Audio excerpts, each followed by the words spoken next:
Hintay! Huwag munang i-skip ang video na ito dahil kung ikaw ay isang pensioner ng SSS o mayroon kang magulang, lolo, lola o kamag-anak na tumatanggap ng SSS pension, ang impormasyong ito ay maaaring magbago ng lahat para sa inyo ngayong 2026. Narinig na ba ninyo ang pinakabagong anunsyo ng Social Security System tungkol sa kanilang ACOP, ang Annual Confirmation of Pensioners Program? Dahil kung hindi pa, kailangan ninyong marinig ito ngayon mismo bago pa mahuli ang lahat, bago pa masuspinde ang inyong buwanang pensyon, at bago pa kayo mapag-iwanan ng bagong sistema na isinasagawa na ng SSS sa buong Pilipinas. Maraming pensioner ang hindi pa alam na may malaking pagbabago na ngayon. At ang hindi pag-alam ay maaaring magdulot ng malaking abala, pati na ang pagkawala ng pensyon ng ilang buwan.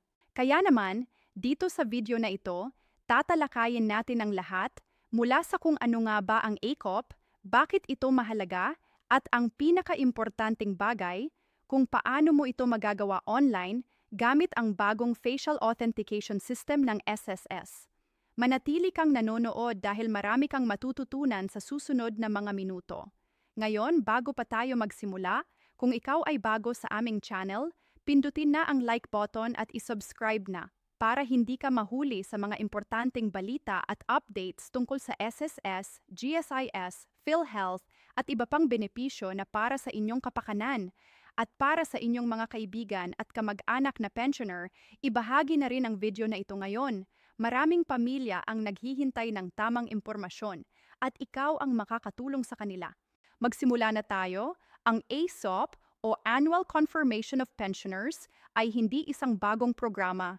Matagal na itong ginagawa ng SSS bilang paraan upang ma-verify na ang isang pensioner ay buhay pa at patuloy na kwalipikado sa pagtanggap ng kanilang buwanang pensyon. Ito ay isang prosesong ginagawa isang beses bawat taon at ang bawat pensioner, maging ito man ay retirement pensioner, disability pensioner, o survivor pensioner ay kailangan nitong makumpleto upang mapatuloy ang kanilang benepisyo. Sa nakaraan, ang ACOP ay karaniwang ginagawa ng personal. Pumupunta ang pensioner sa SSS branch, nagpapakita ng valid ID, nakikipag-ugnayan sa SSS staff at nagsasign ng confirmation form. Para sa maraming matatanda at may kapansanan, ito ay isang napakahirap na proseso, lalo na kung malayo ang SSS branch mula sa kanilang tirahan o kung sila ay may kondisyong nagpapahirap sa paglalakbay. Kaya naman, isang malaking hakbang ang ginawa ng SSSS at iyon ay ang pagpapakilala ng online facial authentication bilang paraan ng ACOP confirmation. Ang facial authentication ay isang teknolohiya na gumagamit ng iyong mukha bilang pagpapatunay ng iyong pagkakakilanlan at buhay na katayuan. Sa madaling salita, gagamitin mo ang iyong smartphone o computer na may camera upang ipakita ang iyong mukha sa sistema ng SSS at ito ang magsisilbing katibayan na ikaw ay buhay pa at patuloy na kwalipikado sa pensyon. Hindi ka na kailangang lumabas ng bahay, hindi ka na kailangang pumila sa SSS branch, hindi ka na kailangang humingi pa ng tulong sa ibang tao para makarating sa opisina. Sa comfort ng iyong sariling tahanan, magagawa mo na ang iyong ACOP para sa taong 2026. Pero alam mo bang hindi lahat ng pensioner ay automatic na makakagawa ng online ACOP? Mayroon kasing mga kondisyon at proseso na kailangan munang sundin. At ito ang isa sa mga bagay na maraming tao ang hindi alam o hindi naiintindihan ng maayos. Kaya naman, hayaan ninyong ipaliwanag ko ito ng masinsinan. Una sa lahat, kailangan ng pensioner na may aktibong MySSS account. Ang MySSS ay ang online portal ng SSS kung saan maaaring i-access ng mga miyembro at pensioner ang kanilang account, makita ang kanilang contribution records, i-request ang mga benepisyo, at ngayon ay maisagawa rin ang ACOP. Kung wala ka pang MySSS account, ang unang hakbang ay ang pagrerehistro. Maaari itong gawin sa pamamagitan ng pagbisita sa website ng SSS na nasa buwansias.com state.gov.ph at paghanap sa registration page para sa My SSS. Kakailanganin mo ang iyong SSS number, isang valid na email address, at ilang personal na impormasyon upang ma-verify ang iyong pagkakakilanlan. Ang proseso ng pagre-rehistro ay medyo diretsyo at hindi naman masyadong komplikado. Pero para sa mga hindi sanay sa teknolohiya, maaaring kailanganin ng kaunting tulong mula sa mga kabataang kamag-anak o mga SSS personnel. Kapag mayroon ka ng My SSS account, ang susunod na kailangan mo ay ang SSS mobile app. Ito ang application na i-download mo sa iyong smartphone. Available ito sa Google Play Store para sa mga Android users at sa Apple App Store para sa mga iOS or iPhone users. Ang SSS mobile app ang siyang gagamitin mo para sa facial authentication. Hindi ito magagawa sa regular na web browser lamang. Kailangan talaga ng mobile app dahil ito ang may kakayahang i-access ang camera ng iyong telepono para sa facial scanning process. Kapag na-download na ang app at nakalogin ka na gamit ang iyong My SSS credentials, hahanapin mo ang AceOp section o ang facial authentication feature.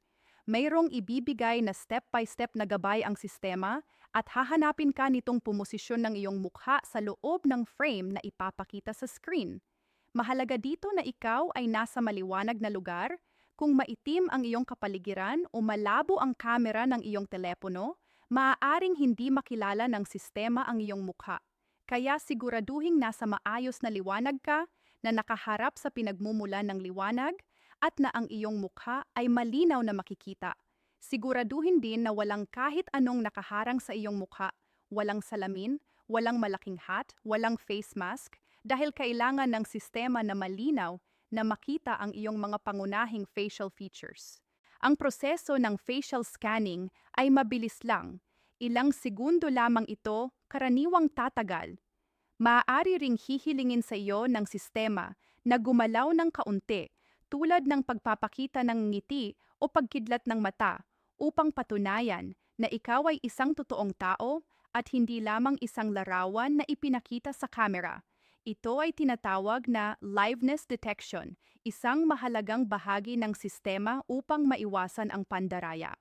Pagkatapos ng matagumpay na facial scan, makakatanggap ka ng confirmation na ang iyong ACOP para sa kasalukuyang taon ay nakumpleto na. Maaari kang makatanggap ng notification sa loob ng app o isang email sa iyong registered address na nagpapatunay na naitala na ng SSS ang iyong confirmation. Ipreserba mo ang dokumentong ito o ang screenshot ng confirmation bilang patunay na nagawa mo na ang iyong ACOP. Ngayon, sparring 1, nagtatanong ka, paano kung wala akong smartphone? Paano kung ang aking telepono ay lumang modelo at hindi kayang mag-download ng bagong app? Paano kung hindi ako sanay sa paggamit ng mga gadget? Ito ay mga lehitimong tanong at ang SSS ay may ilang alternatibong paraan para sa mga pensioner na hindi makakagawa ng online facial authentication. Ang SSS ay nagtatayo pa rin ng mga ACOP hub sa iba't ibang lokasyon, maaaring sa SSS branches mismo, sa mga designated na barangay halls, o sa partnership sites kasama ang iba pang ahensya ng gobyerno. Sa mga lugar na ito, maaaring pumunta ang pensioner at mayroon ng nakahandang staff at kagamitan upang tulungan silang makumpleto ang facial authentication. Ang pagkakaiba lang ay hindi mo na kailangan ang iyong sariling telepono, gagamitin mo ang equipment na nakalagay sa hub. Mayroon din na tinatawag na assisted ACOP, kung saan ang isang autorisadong tagapagkatiwala o representative ay maaaring pumunta sa SSS behalf ng pensioner, lalo na kung ang pensioner ay naospital o may malubhang karamdaman o nakakonfine sa isang care facility. Mayroon ang SSS ng espesyal na proseso para sa mga ganitong sitwasyon at mahalagang makipag-ugnayan sa pinakamalapit na SSS branch upang malaman ang eksaktong hakbang para dito. Ang pinaka-critical na bagay na kailangan mong malaman ay ang deadline. Ang SSS ay nagtatakda ng tiyak na panahon kung kailan dapat makumpleto ng bawat pensioner ang kanilang ACOP. Ang deadline ay karaniwang nakabase sa birth month ng pensioner. Ibig sabihin, ang mga pensioner na ipinanganak sa Enero ay may ibang deadline kumpara sa mga ipinanganak sa Hunyo o Disyembre. Kaya naman, hindi maaaring basta-basta balewalain ang ACOP sa pag-aakalang maraming panahon pa. Kailangang malaman ng bawat pensioner kung kailan ang kanilang personal na deadline. Kung hindi makumpleto ang ACOP sa loob ng itinakdang panahon, ang magiging resulta ay ang temporary suspension ng pensyon. Ibig sabihin, hindi maibibigay ng SSS ang buwanang bayad ng pensyon hanggang sa makumpleto ang verification. Para sa maraming pensioner na umaasa sa pensyon bilang pangunahing pinagkukunan ng kabuhayan, ang kahit isang buwang pagkawala ng pensyon ay maaaring magdulot ng malaking kahirapan. Hindi mababayaran ang gamot, hindi mabibili ang pagkain, hindi mabayaran ang renta o utility bills. Kaya naman, napakahalaga na huwag hayaang maabutan ng deadline nang hindi pa natapos ang ACOP. Maraming pensioner ang nagrereklamo noon na ang ACOP ay isang napakaabala at stressful na proseso, lalo na ang mga matatanda na halos hindi na makalabas ng bahay. Naalala ko ang isang kwento ng isang lola na nakatira sa isang liblib na probinsya na kailangan pang sumakay ng ilang oras papunta sa pinakamalapit na SSS branch para lang makumpleto ang ACOP. At iyon lang ang gagawin niya. Sakay ng jeepney, sakay ng bus, tapos matagal pa ang pila sa SSS.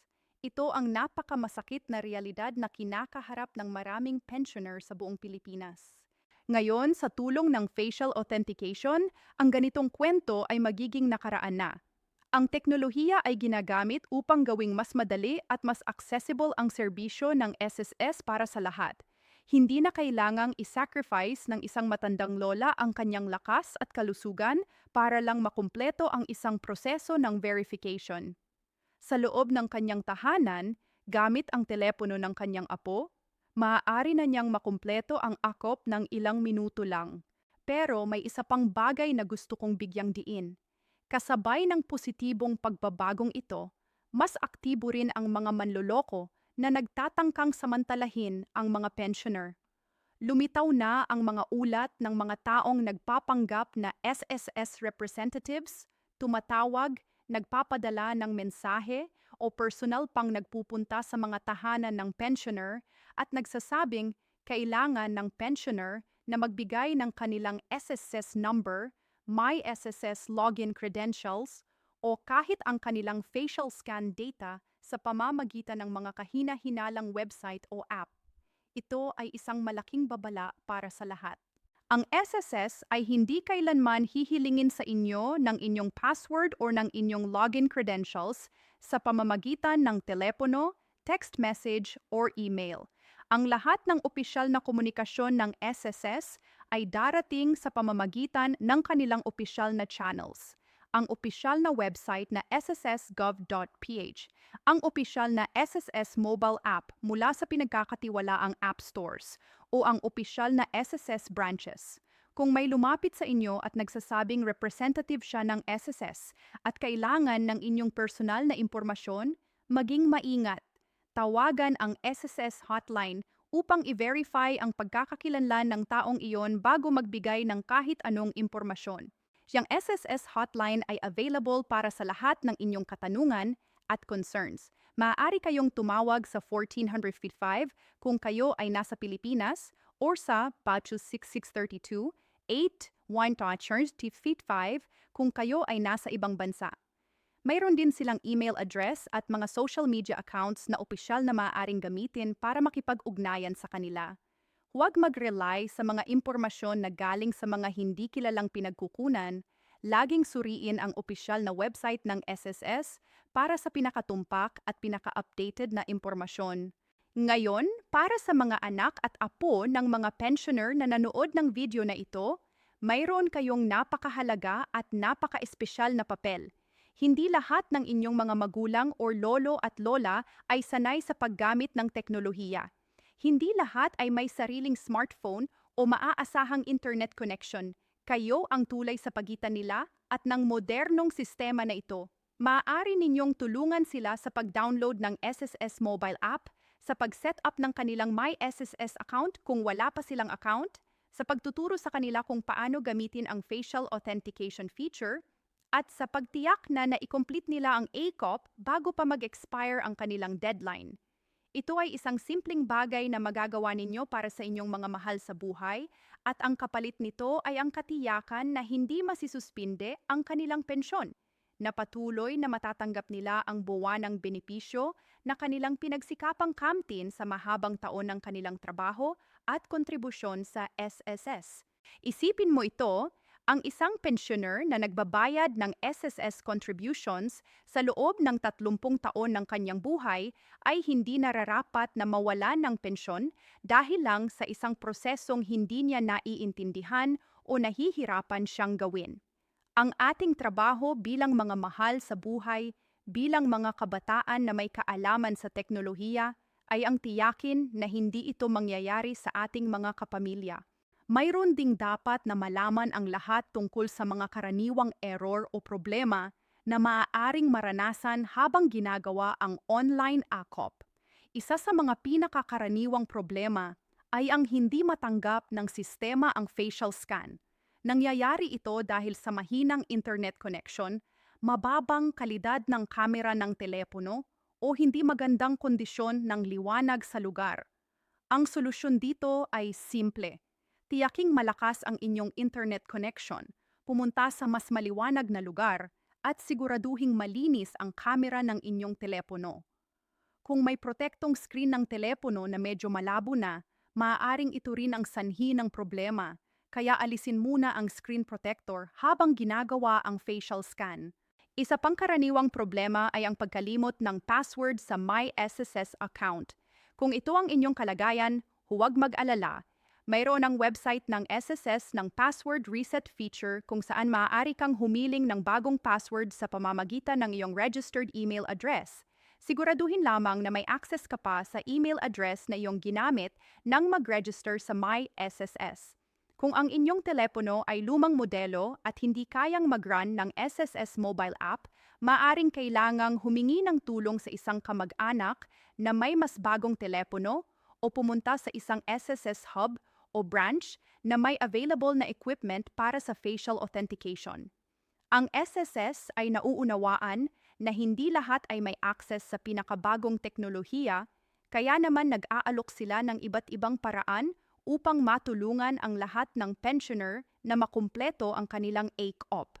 Napakahalaga rin na i-update ang inyong personal na impormasyon sa SSS bago subukang gawin ang online ACOP. Kung ang inyong registered na mukha sa sistema ng SSS ay matagal nang nakunan at malaki ang pagbabago ng inyong hitsura mula noon, tulad ng pagtanda o pagbabago ng timbang o iba pang physical changes, maaaring may problema sa facial recognition. Sa ganitong kaso, mas mainam na personal na pumunta sa SSS branch muna upang i-update ang inyong biometrics at personal na impormasyon. May isang bagay pa na gusto kong banggitin. Ang ACOP ay hindi lamang para sa mga pensioner sa Pilipinas. Ang mga overseas Filipino workers at retired workers na nakatira sa ibang bansa ay maaari ring maapektuhan ng ACOP requirement. Para sa mga OFW pensioner o mga pensioner na nakatira sa labas ng Pilipinas, ang online facial authentication ay isang napakamalaking kaginhawahan dahil hindi na nila kailangang bumalik sa Pilipinas o pumunta sa isang SSS satellite office sa ibang bansa para lang makumpleto ang ACOP. Sa kanilang smartphone o laptop na may built-in camera, maaari nilang i-complete ang ACOP mula sa kahit saan sa mundo basta mayroon lamang internet connection. Ito ang kapangyarihan ng digital transformation na isinasagawa ng SSS. Hindi lang ito tungkol sa kaginhawahan, kundi tungkol sa inklusibidad at pagbibigay ng pantay na access sa lahat ng pensyoner, kahit saan sila naroroon sa mundo. Habang tinatatapos natin ang video na ito, gusto kong i-recap ang mga pinakamahahalagang puntos na dapat ninyong tandaan. Una, ang ACOP ay mandatory para sa lahat ng SSS pensioner at dapat itong makumpleto sa loob ng itinakdang deadline batay sa inyong birth month. Pangalawa, ang bagong paraan ng ACOP para sa 2026 ay ang online facial authentication gamit ang SSS mobile app, isang mas madali at mas accessible na paraan para sa lahat.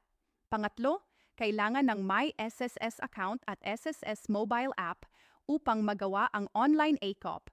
Kung wala ka pang account, mag-register na ngayon.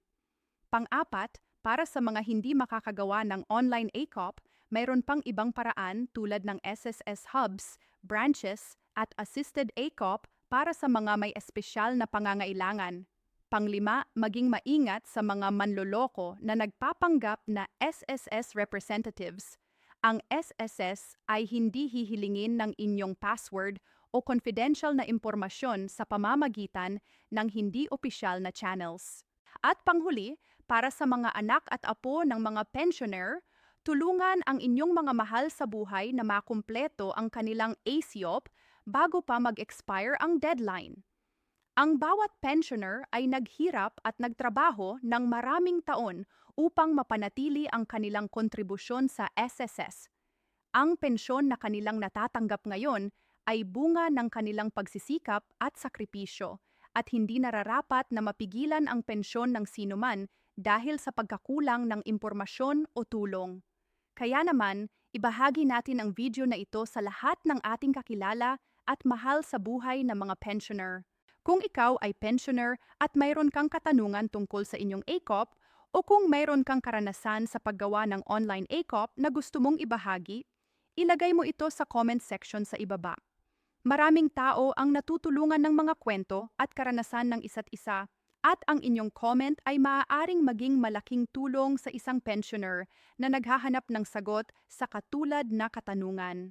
At kung ang video na ito ay nakatulong sa inyo o sa inyong mga mahal sa buhay, pakibahagi ito sa inyong Facebook, sa inyong family group chats, at sa kahit sinong kilala ninyo na pensioner ng SSS. Dahil ang isang share ay maaaring magligtas ng pensyon ng isang milyahe at mahalagang miyembro ng ating komunidad.